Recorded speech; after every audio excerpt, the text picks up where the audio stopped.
Welcome to speed news దండోరా. ఆంధ్రప్రదేశ్ రాష్ట్రంలోని జిల్లాలు, మండలాలు, గ్రామాల సరిహద్దులు పేర్లు మార్పులు చేర్పుల కోసం ప్రభుత్వం చర్యలు ప్రారంభించింది.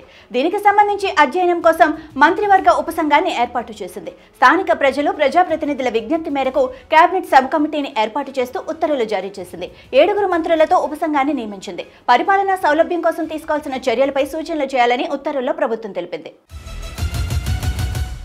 మాజీ మంత్రి రోజా సంచలన వ్యాఖ్యలు చేశారు. కూటమి నేతలను లక్ష్యంగా చేసుకుని విరుచుకుపడ్డారు. వైసీపీ అధికారంలోకి వస్తే పారిపోతారని హెచ్చరించారు.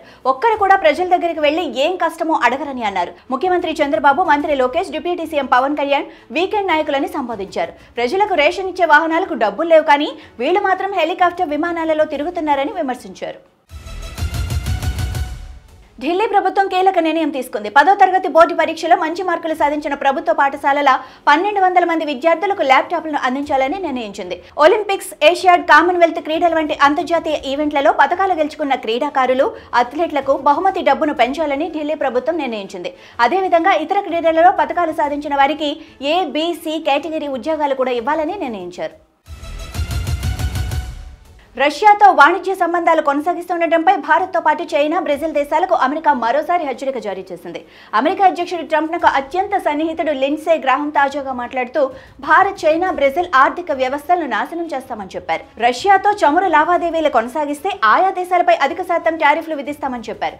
రష్యా నుంచి చమురు కొనుగోళ్లు ఆపకపోతే 100% టారిఫ్ విధించే యోచనలో ట్రంప్ సర్కార్ ఉందని లిండ్సే చెప్పారు.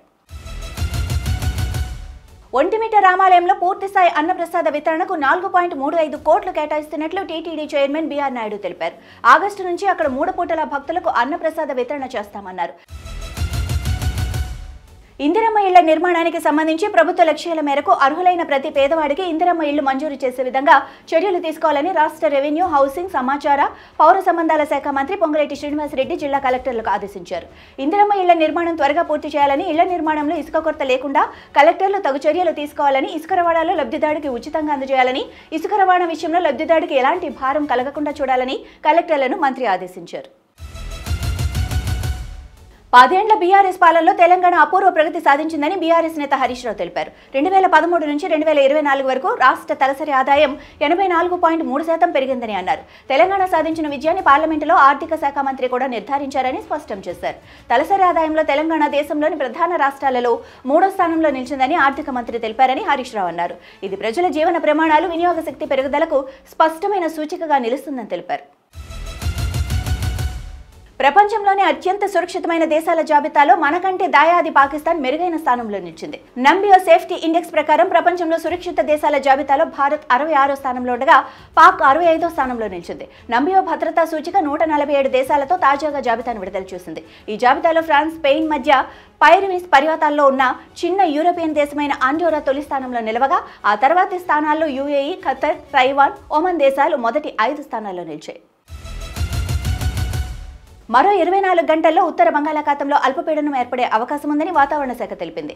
విఫా తుఫాన్ చైనా, హాంకాంగ్ ప్రాంతాల్లో బీభత్సం సృష్టించిన తర్వాత తీరం దాటి బంగాళాఖాతంలోకి ప్రవేశించడంతో ప్రస్తుతం ఇది తుఫానుగా రూపాంతరం చెందింది. ఈ అల్పపీడనం క్రమేపీ బలపడే అవకాశం ఉందని భారత వాతావరణ శాఖ అంచనా వేసింది.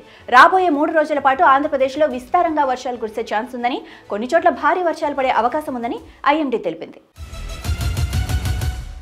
దేశవ్యాప్తంగా ఉన్న నకిలీ ఓటర్లను ఏరివేసేందుకు ఓటరు జాబితా సమగ్ర సవరణ కార్యక్రమాన్ని చేపట్టామని, దీనివల్ల ఎవరికి ఎలాంటి నష్టం ఉండబోదని కేంద్ర ఎన్నికల సంఘం స్పష్టం చేసింది.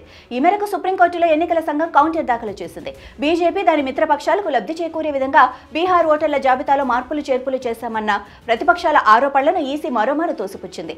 ఈసీ తన రాజ్యాంగ బాధ్యతలను నిర్వహిస్తోందని తెలిపింది. అయితే కొన్ని మీడియా సంస్థలు మాత్రం తప్పుగా చిత్రీకరిస్తున్నాయని సుప్రీంకోర్టు దృష్టికి ఈసీ తీసుకొచ్చింది. కాంగ్రెస్, బీజేపీ 2 జాతీయ పార్టీలు బీసీల రిజర్వేషన్లు అమలు కాకుండా కుట్ర చేస్తున్నాయని తెలంగాణ జాగృతి అధ్యక్షురాలు ఎమ్మెల్సీ కల్వకుంట్ల కవిత ఆరోపించారు. రాష్ట్రంలో 42% బీసీ రిజర్వేషన్ల బిల్లును శాసనసభ, మండలిలో ఆమోదించి ప్రభుత్వం పంపిందని, కానీ రిజర్వేషన్లకు మతం రంగు పులిమి రాష్ట్రపతి వద్దకు కేంద్ర ప్రభుత్వం పంపలేదని చెప్పుకొచ్చారు. ఉత్తరాది రాష్ట్రాల్లో 50%కి పైగా రిజర్వేషన్లు అమలు చేస్తూ దక్షిణాది రాష్ట్రాల్లో న్యాయపరమైన సమస్యలు అంటూ దాటవేస్తున్నారని తెలిపారు. భారత్ ఇంగ్లాండ్ మధ్య 4వ టెస్ట్ మాంచెస్టర్ వేదికగా నేటి నుంచి ప్రారంభం కానుంది. భారత కాలమానం ప్రకారం ఈ మ్యాచ్ మధ్యాహ్నం 3:30 ప్రారంభం కావాల్సి ఉండగా ఈ మ్యాచ్కు వరుణి ఆటంకం పొంచి ఉందని వాతావరణ శాఖ హెచ్చరిస్తోంది. మ్యాచ్ జరిగే 5 రోజులు వర్షం పడే అవకాశాలున్నాయని అంచనా వేసింది. పరిస్థితి ఇలాగే కొనసాగితే మైదానం చిత్తడిగా మారి ఆట ప్రారంభ సమయానికి ఇబ్బంది పెట్టవచ్చు. వాతావరణం ఇలాగే కొనసాగితే పిచ్ ప్రభావంలో కూడా మార్పు రావచ్చు. ఇవి ఇప్పటి వరకున్న స్పెయిన్ న్యూస్ దండోరా. చూస్తూనే ఉండండి అభినవ్ భారత్.